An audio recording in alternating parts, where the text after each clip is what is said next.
Assalamualaikum warahmatullahi wabarakatuh. Bismillahirrahmanirrahim. Alhamdulillahi rabbil alamin. Wassalatu wassalamu ala asyrafil anbiya'i wal mursalin Sayyidina wa maulana Muhammadin wa ala alihi wa sahbihi ajma'in, amma ba'd. Ma'asyiral muslimin rahimakumullah.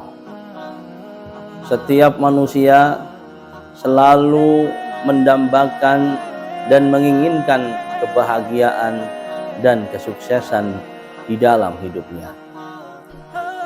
Namun seringkali kita jumpai kebahagiaan dan kesuksesan yang ia cita-citakan itu seringkali tidak membawa berkah dalam hidupnya, malah menjadi malapetaka, menjadi kehidupannya hancur. Kita ambil contoh kisah kaum Nabi Lut alaihissalam. Hidup dalam kemakmuran, hidup dalam kekayaan dan kejayaan, kemudian hancur dan binasa. Rasulullah Shallallahu Alaihi Wasallam memberikan pesan 3 hal agar kita sebagai umatnya tidak mengalami kehancuran di dalam kehidupan di dunia dan di akhirat nanti. Nabi bersabda, salasun muhlikat, hawam muttaba'un, wa syukhum muta'un, wa i'jabul mar'i binafsih. Ada 3 hal yang merusak. Jika salah satu bahkan 3-tiganya terdapat dalam diri kita, maka bisa dipastikan kehancuran, kebinasaan akan datang menimpa kita. Apa 3 itu? Yang pertama, hawam muttaba'un, hawa nafsu yang diikuti. Setiap manusia dianugerahi oleh Allah nafsu, hawa nafsu, dorongan semangat untuk melakukan sesuatu. Akan tetapi jika nafsu atau hawa nafsu ini tidak terkendali dengan baik, maka cita-cita untuk bahagia justru akan menjadi malapetaka. Ingin kaya misalnya, karena saking kepinginnya kaya, bahkan dengan cara yang cepat dia bekerja atau berusaha dengan cara-cara yang cepat, yang mustahil, melawan arus syariat, sehingga dia menjadi kaya atau bahkan tidak jadi kaya. Kaya sebentar kemudian hancur. Ingin menjadi pejabat misalnya dengan cara yang tidak baik, keinginannya dia turuti, tapi dengan cara yang tidak baik karena menuruti nafsunya, maka jabatan itu kemudian runtuh, bahkan tidak sampai mendapatkan jabatan tersebut. Hawa muttaba'un, hawa nafsu yang dituruti. Bulan Ramadan ini selama 30 hari atau 1 bulan penuh, kita dilatih untuk mampu menundukkan dan mengendalikan nafsu yang ada di dalam diri kita. Boleh kita menginginkan sukses, ingin jadi kaya boleh, ingin jadi pejabat boleh, ingin punya mobil boleh, punya rumah yang mewah boleh, tetapi tetap dalam jalan yang benar sesuai dengan syariat yang dibenarkan oleh Allah Subhanahu wa taala dan Rasulnya. Kemudian yang kedua, wasyukhum muta'un, kikir yang terus diikuti. Hidup dalam kekikiran, pelit, medit. Sifat ini adalah sifat yang tidaklah baik, karena orang yang bakhil, orang yang pelit akan jauh dari Allah, jauh dari Nabi, jauh dari surga, bahkan dekat dengan neraka.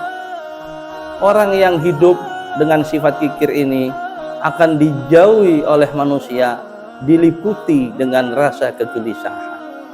Bulan Ramadan mengajarkan kita sebuah sifat solidaritas yang tinggi, rasa empati yang tinggi kepada saudara-saudara kita yang kurang mampu. Kita tidak makan mulai subuh hingga maghrib. Tapi saudara-saudara kita yang hidup di bawah garis kemiskinan, mereka hampir tiap hari lapar. Untuk kenyang saja mereka harus mencari nafkah hari itu dan habis hari itu pula. Ma'asyiral muslimin rahimakumullah, Ramadan mengajarkan kita untuk mempunyai jiwa yang welas asih, rasa sosial yang tinggi dengan berpuasa. Dengan merasakan lapar, kita bisa merasakan bagaimana pedihnya kehidupan saudara muslim kita yang hidup di bawah garis kemiskinan. Oleh karena itu, orang yang hidup dalam sifat kekikiran ini tidak akan mendapati kebahagiaan yang hakiki. Di dalam kekayaannya itu ada kekhawatiran kemiskinan yang akan menimpa diri mereka. Kemudian yang ketiga, wa i'jabul mar'i bi nafsih, rasa bangga diri. Bangga merasa lebih baik dari yang lain karena hartanya. Kaya merasa pantas dihormati karena kekayaannya.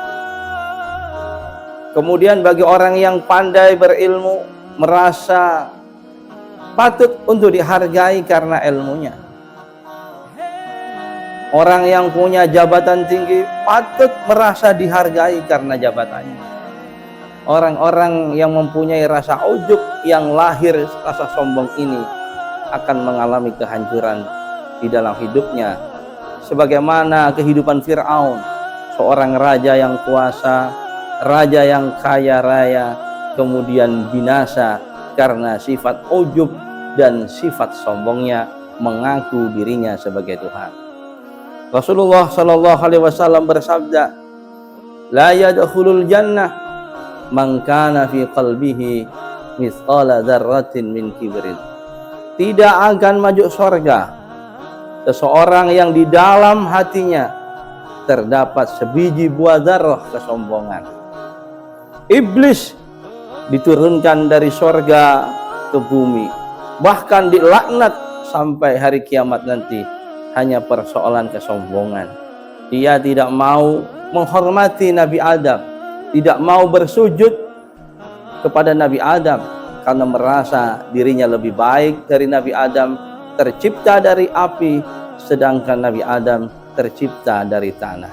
Kesombongan iblis, yang menurut salah satu riwayat, iblis adalah makhluk yang taat kepada Allah, bahkan pemimpin para malaikat waktu itu.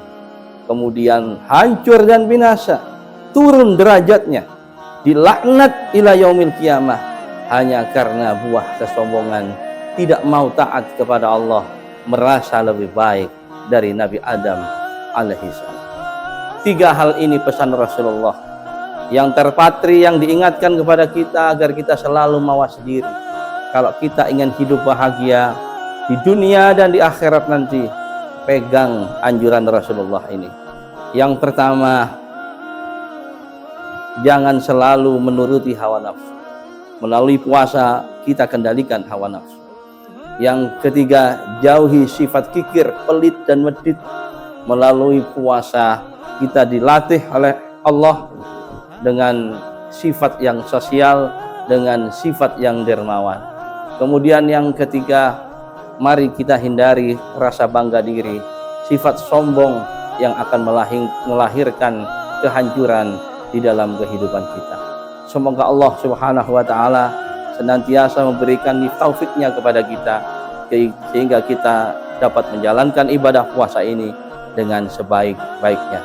Akhiran, wassalamualaikum warahmatullahi wabarakatuh.